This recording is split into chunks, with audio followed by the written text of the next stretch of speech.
आणि माझ्याकडे पुरावा आहे याचा। तू काल त्या श्वेताच्या घरी गेलीच नव्हतीस।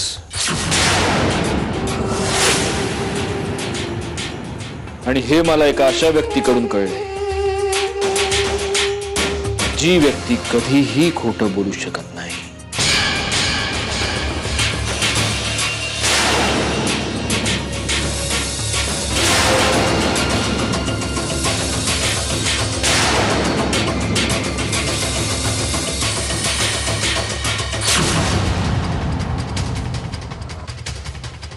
सनी, चॉकलेट।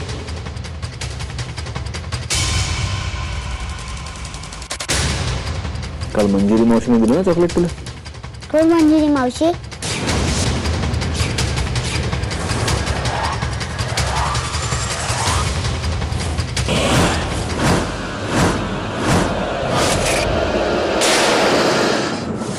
बोल आता, आणखी काही खोटं बाकी आहे की तुझं अजूनही हेच म्हणणं आहे की तू खरं बोलतेस? मला खरंच कळत नाही हे सगळं असं आहे कारण काल तू तिथे नव्हतीस। मी होते। तू होतीस? तू दुपारभर तुझ्या एका मैत्रिणीच्या घरात होतीस आणि त्या मैत्रिणीचा लहान मुलगा तुला ओळखतच नाही। अहो पण तो ओळखतो मला। आता हे म्हणू नकोस मंजिरी की तो लहान मुलगा खोटं बोलतोय, कारण लहान मुलं कधीच खोटं बोलत नसतात, त्यांना असले डावपेच कळत नाहीत। त्यांना खोटं बोलायची गरजच नसते। हे बघा, त्याचा नक्की काहीतरी गैरसमज होत असेल। मला फक्त हे जाणून घ्यायचंय की तुला माझ्याशी खोटं बोलण्याची काय गरज पडेल। पण मी खोटं नाही बोलले तुमच्याशी।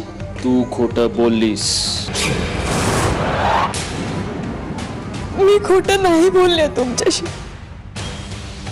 मी तुमची शपथ घेऊन सांगते, मी खोटं नाही बोलत आहे।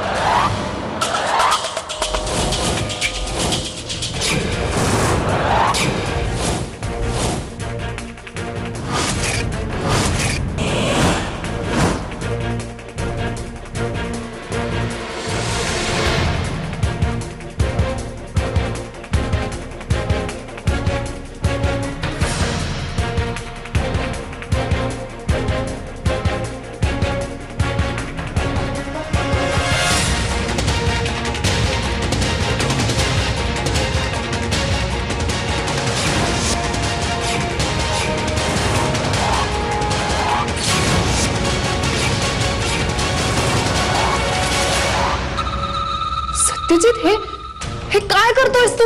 बाजूला हो प्रिया। आता काय तिचा जीव घेणार आहेस का? बाजूला हो। मी बाजूला होणार नाहीये।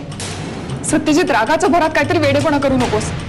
हे बा, ऐक माझं, आपल्याला कळलं ना ती खोटं बोलते, मग तिने चूक केली म्हणून तू पण चूक करणार आहेस का? मला थोडासा वेळ दे, मी तिच्याकडनं काढून घेते ना ती कुठे गेली होती ते। प्लीज ऐक माझं।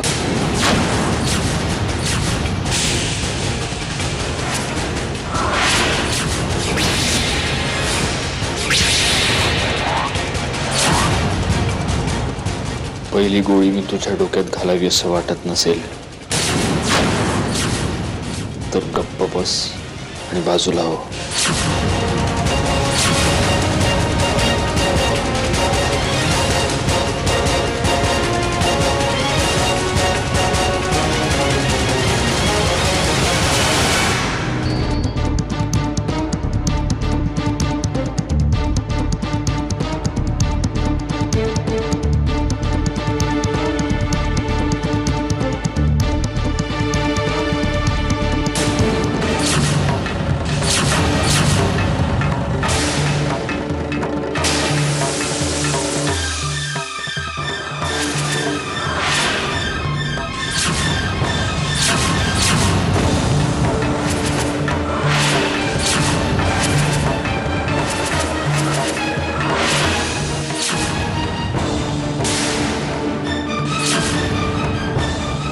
सत्यजित,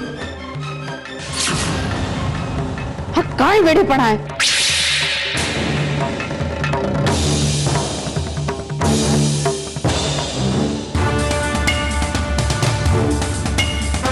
काल कुठे होतीस?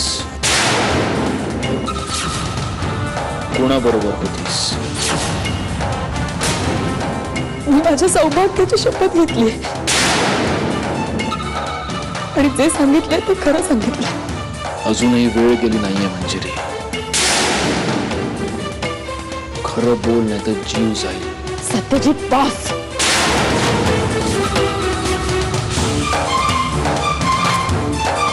मंजिरीच्या केसाला जरी धक्का लागला ना तरी माझी शपथ आहे तुला. आई लग्न केलं ना मी हिच्याशी, आणि ते लग्न करताना हिची रक्षा करण्याचं वचन दिलंय देवा ब्राह्मणांच्या साक्षीनं. मग मी हिला कसं काय होऊ देईन? आणि ती कशीही वागली तरी मी माझं वचन पाळणार.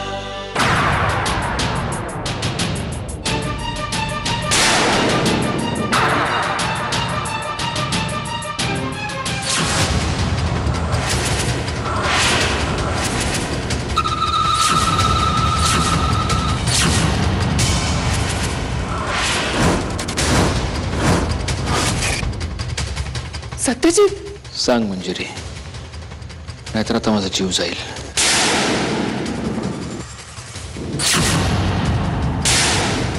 तो तसाही जाईलच, कारण तू माझी खोटी शपथ घेतलीस. सत्यजित, पाया पडते तुझ्या. थांबा हा खेळ. खेळ मी नाही खेळत आहे.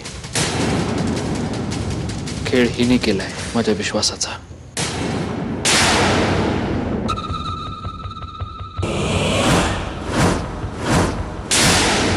बोल. मंजिरी, खरं काय ते प्लीज सांगून टाक.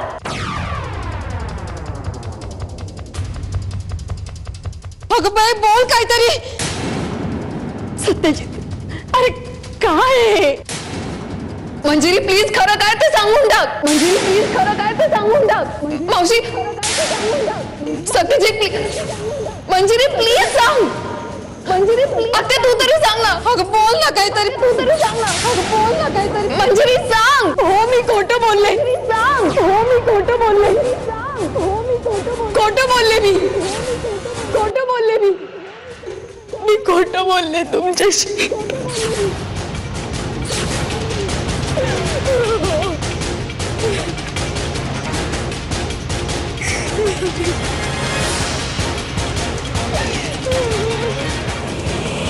आई मी खरं सांगते. मी शपथ घेऊन सांगते. तर मी असं काहीच नाही केलं. मला माहिती नाही माझं मन का नाही लागलं. तुम्ही श्वेताला विचारलं ना. आम्ही कोणीतरी वेळ बरोबर होतो. पण मी तुमचा विश्वासघात नाही केला. हो मी खोटं बोलले. खोटं बोलले. मी खोटं बोलले तुमच्याशी.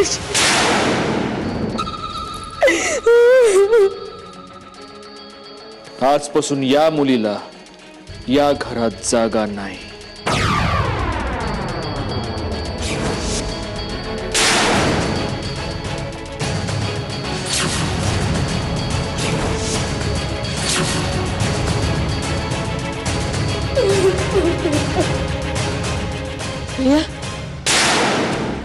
जा सत्यजितला थांबव.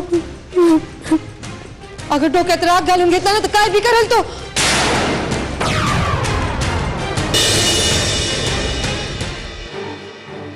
सत्यजित,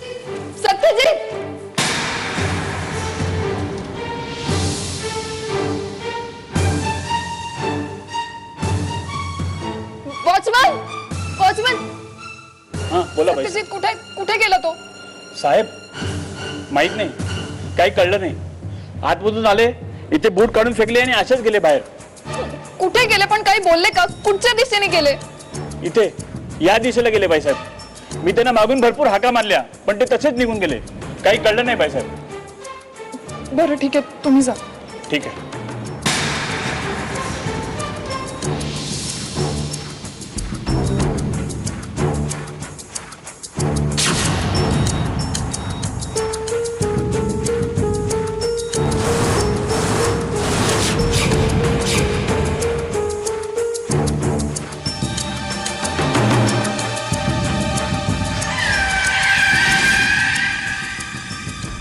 का खोटं वागलीस तू सत्यजितशी?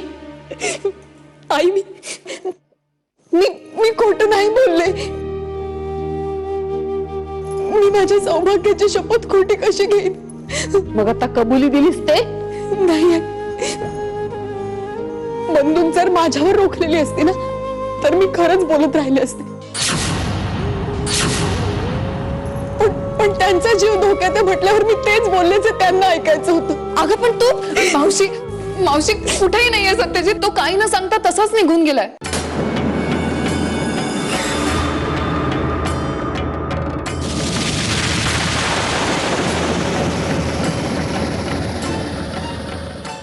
आई, हे सगळं माझ्यामुळे झाले. हे फक्त माझ्यामुळे झाले. मावशी आपल्याला त्याला शोधायला हवं. मी पटकन गाडी काढते. आणि काही उपयोग नाहीये त्याचा.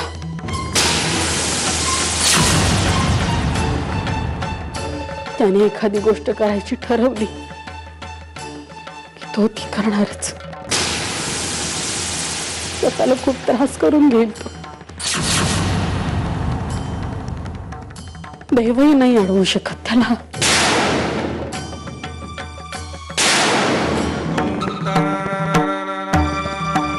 हो, मी खोटं बोलले मी खोटं बोलले.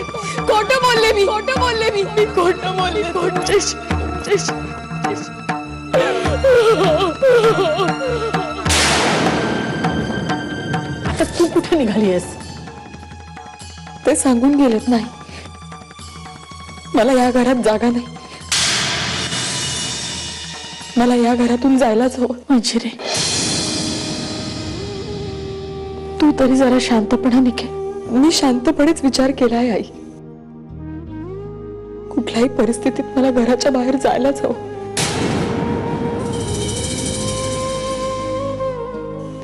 त्यांच्या शब्दाचा असा अपमान मी नाही करू शकत. मंजिरी, आई, तुम्ही नका काळजी करू. मी बाहेर कुठेही नाही जाणार आहे. इथेच तुळशी वृंदावनापाशी उभी राहीन.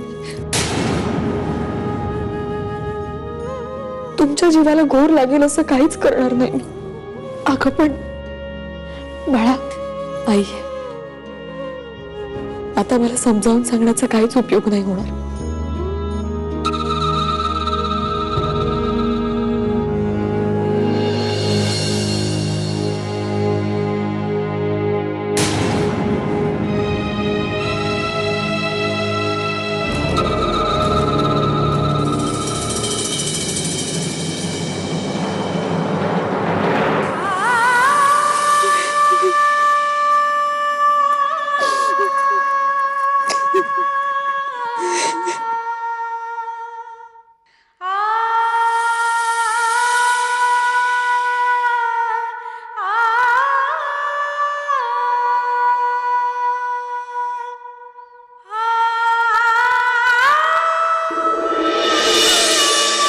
खऱ्याचं खोटं आणि खोट्याचं खरं करता येतं.